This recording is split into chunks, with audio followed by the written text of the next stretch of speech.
ఈ liquor policy దాని మీద అది గవర్నమెంట్ పాలసీ. ఆ పాలసీలో వాళ్ళు తీసుకున్న పాలసీ మీద ఈ విధంగా చేయటం అనేది ఇది కరెక్ట్ కాదు. గత 10 సంవత్సరాల నుంచి కనుక మనం చూసినట్టయితే మరి ఎన్నో పాలసీలు పార్లమెంట్లో కూడా చాలా చేంజ్ చేశారు. ఇవాళ ప్రైవేటేషన్లు చేసినటువంటి కోల్ ఇంపోర్ట్ పాలసీని చూడండి, ఎయిర్పోర్ట్ ప్రైవేటేషన్ చూడండి, రోడ్ల ప్రైవేటేషన్ చూడండి, మైనింగ్ విషయంలో చూడండి. అదేవిధంగా ఎన్నో పాలసీలు మరే మీరు కూడా చేంజ్ చేశారు. పాలసీలు మారినప్పుడు తప్పకుండా కూడా ప్రైవేటేషన్లో వాళ్ళ విధానాలలో ఏదైతే అట్రాక్టివ్ ఉంటే వాళ్ళకి వస్తారు, బిజినెస్ చేస్తుంటారు. అటువంటి పాలసీలు తీసుకున్నటువంటి గవర్నమెంట్ పాలసీల మీద కూడా ఈ విధంగా చేయటం అనేది ఇది ఏమాత్రం కూడా కరెక్ట్ కాదు.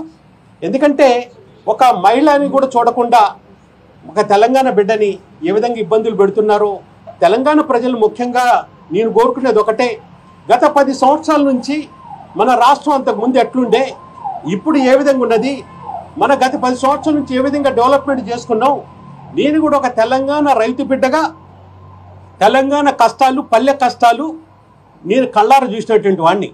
అటువంటి కష్టాలు మరి 10 సంవత్సరాలలో కేసీఆర్ గారు ముఖ్యమంత్రికి ఉండటం, ఆ టైంలో తాగటానికి సాగుకి ఇబ్బంది లేకుండా, కరెంటుకి ఇబ్బంది లేకుండా రైతుల్ని, బడుగు బలహీన వర్గాలను అన్ని విధాలు కూడా ఆదుకున్నాం. అందుకనే మళ్ళీ ఒక్కసారి తెలంగాణ ప్రజలందరూ కూడా నేను కోరుకునేది ఒకటే, జరుగుతున్న పరిణామాలను చూసి తప్పకుండా కూడా రాబోయే టైంలో మళ్ళీ మీరు కేసీఆర్ గారికి, మా పార్టీకి అన్ని విధాల మద్దతు ఉండాలని మీ ద్వారా తెలంగాణ ప్రజానీకాన్ని కూడా కోరుకుంటున్నాను. నామనాగేశ్వరరావు గారు, ఢిల్లీలో కవిత లిక్కర్లో వ్యాపారం చేశారా లేక మనీ లాండరింగ్ చేశారా? ఇప్పుడు ఇంతకుముందు చెప్పినట్టుగా గవర్నమెంట్ పెట్టిన పాలసీ అది. అవకతవకలు జరిగాయి, ఎక్కడా లేని విధంగా 12% డీలర్ కమిషన్ ఇచ్చారు. ఇప్పుడు పాలసీస్ అనేది గవర్నమెంట్ పాలసీ అది. ఇప్పుడు కేంద్రంలో కూడా ఎన్నో పాలసీలు తీసుకొచ్చారు. ఇప్పుడు కొన్ని పాలసీలు చెప్పారు, మైనింగ్ పాలసీలు చెప్పాను, అదేవిధంగా ఎయిర్పోర్ట్ చెప్పాను, అదేవిధంగా ప్రైవేటేషన్ చెప్పాను, హైబ్రిడ్ ఎన్ఓటి అని ఇట్లా ఎన్నో పాలసీస్ తీసుకొచ్చారు.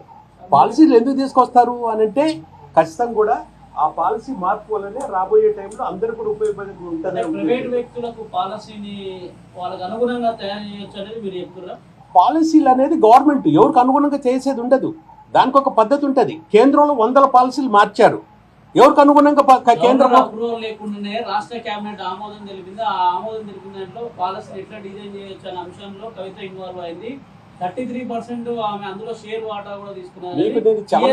నేను చాలా క్లియర్ గా చెప్తున్నా, గవర్నమెంట్ పాలసీ మీద స్టేట్ గవర్నమెంట్ కానీ సెంట్రల్ గవర్నమెంట్ కానీ గవర్నమెంట్లు మారిన తర్వాత ఎన్నో పాలసీలు చేంజ్ చేస్తుంటారు.